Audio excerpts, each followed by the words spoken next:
તો ભાવનગર જિલ્લામાં પાલીતાણા તાલુકાના વાળુકડ કેન્દ્રવર્તી શાળામાં તાળાબંધી કરવામાં આવી છે। તો શિક્ષકની બદલીની માંગ સાથે ગ્રામજનોએ વિરોધ કર્યો છે।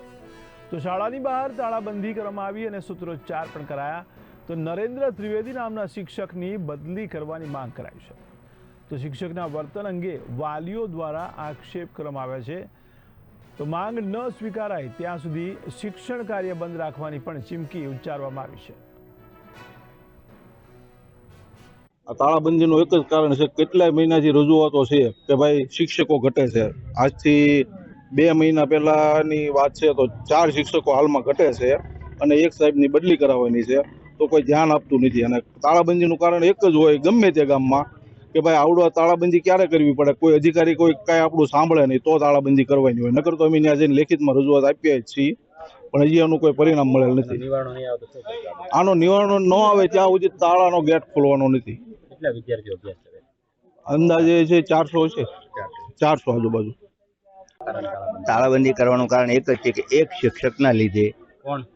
નરેન્દ્રભાઈ કે ત્રિવેદી, એના લીધે આખું શિક્ષક વાળુકડ કેન્દ્ર શાળાનું ભવિષ્ય અંધકારમય છે। બાળકો હેરાન થાય છે, એને લીધે 3 શિક્ષકો બદલી કરીને વહી ગયા છે। બાળકો સાથે રાગદ્વેષ રાખે છે।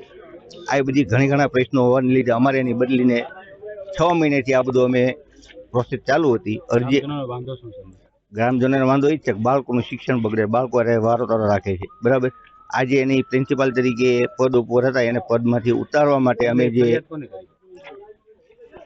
કેની ફરિયાદ વાલીઓ દ્વારા અને જ્યારે પદ ઉપરથી ઉતાર્યા પ્રિન્સિપાલને પછી એને આમાં જે સામેલ એસએમસીના સભ્યોના વાલીગણના બાળકો સાથે રાગદ્વેષ શરૂ કર્યો। એની આ રજૂઆત કરી, ટીપીઓને ડીપીઓને જાણ કરી, અરજીમાં લેખિતમાં અરજી આપી છે। 6 મહિનાથી આ પ્રોસેસ ચાલુ છે। આનું કોઈ નક્કર ઠોસ પરિણામ ન આવતા અમે આજે તાળાબંધીનો કાર્યક્રમ રાખ્યો છે। આજે વાળુકડમાંથી એસએમસીના મેમ્બરનો ફોન આવ્યો અને તાલુકામાંથી અધિકારીનો ફોન આવ્યો કે ભાઈ વાળુકડની અંદર તાળાબંધી કરવામાં આવી છે। એક શિક્ષક છે નરેન્દ્રભાઈ કરીને, અને એમના વિરુદ્ધમાં એમની બદલી માટે છેલ્લા 3 વર્ષથી અરજીઓ ગામજનો દ્વારા કરવામાં આવે છે, અને જેના કારણે 1-2 વાર તપાસ પણ જિલ્લા કક્ષાએ અને તાલુકા કક્ષાએ થયેલી છે। આક્ષેપો શું છે એમાં? આક્ષેપો એવા છે કે શિક્ષક પોતે અનિયમિત છે, બાળકોની એકમ કસોટીઓ તપાસતા નથી અને શિક્ષકો સાથેનો પોતાનો સુમેળ નથી। પણ આ બાબતે આજે અમે જ્યારે મુલાકાત અહીંયા આવ્યા છે ત્યારે આની તલસ્પર્શી તપાસ કરવામાં આવશે અને દરેક બાબતનું મૂલ્યાંકન કરીને તાલુકાની અમે એક કમિટી બેસાડીશું અને એ કમિટીના આધારે જે નિર્ણય થશે એ મુજબ અહીંયા અમે કામગીરી કરવાના છે। તો હાલ કેટલા વિદ્યાર્થીઓ ભણે છે અહીંયા?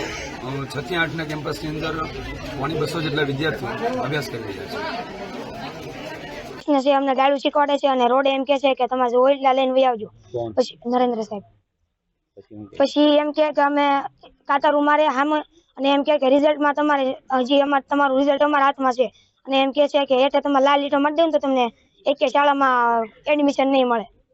અને પછી હું જયારે હેઠે ગયો ત્યારે બધા વિદ્યાર્થીઓને એમ કીધું કે આ વિદ્યાર્થી ન રહેતા, એ ખાલી જગ્યા છે, એ બધું કે છે, અને ભાઈબંધોને મારી રહેવાની ના પાડે છે।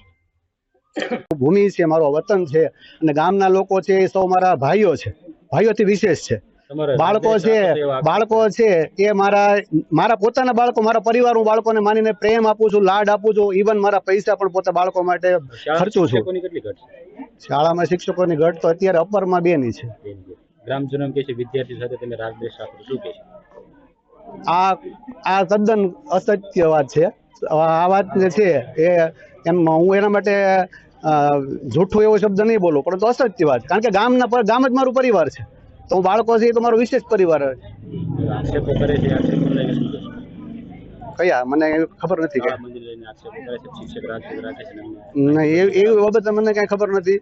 હું છે એ માતૃશાળાને સંપૂર્ણપણે ભરેલો છું। 2010 થી આવ્યો ત્યારથી માતૃશાળાનું મારું શિક્ષણ કાર્ય છે એ બાળકો મારી આગળ ભણે, આમાં ઘણા બધા વિદ્યાર્થી મારી આગળ ભણી ગયેલા ઉભા છે। હું અહીંયા મારી 25 વર્ષની નોકરી થઈ અને 2010 થી મારું 15મું વર્ષ ચાલે। હવે એમાં કોઈને અંગત રાગદ્વેષ હોય અને કોઈનું દિલ દુભાણું, મેં કોઈનું દિલ દુભાવ્યું નથી, બાળકોનું દિલ દુભાવ્યું નથી, ગ્રામજનોનું કોઈનું દિલ દુભાવ્યું, છતાંય કોઈ માણસ છું અને કદાચ કોઈનું દિલ દુભાઈ ગયું હોય તો ક્ષમ્ય ગણો, બરોબર। બાકી કોઈ ઇસ્યુ છે નહીં કોઈની યારે।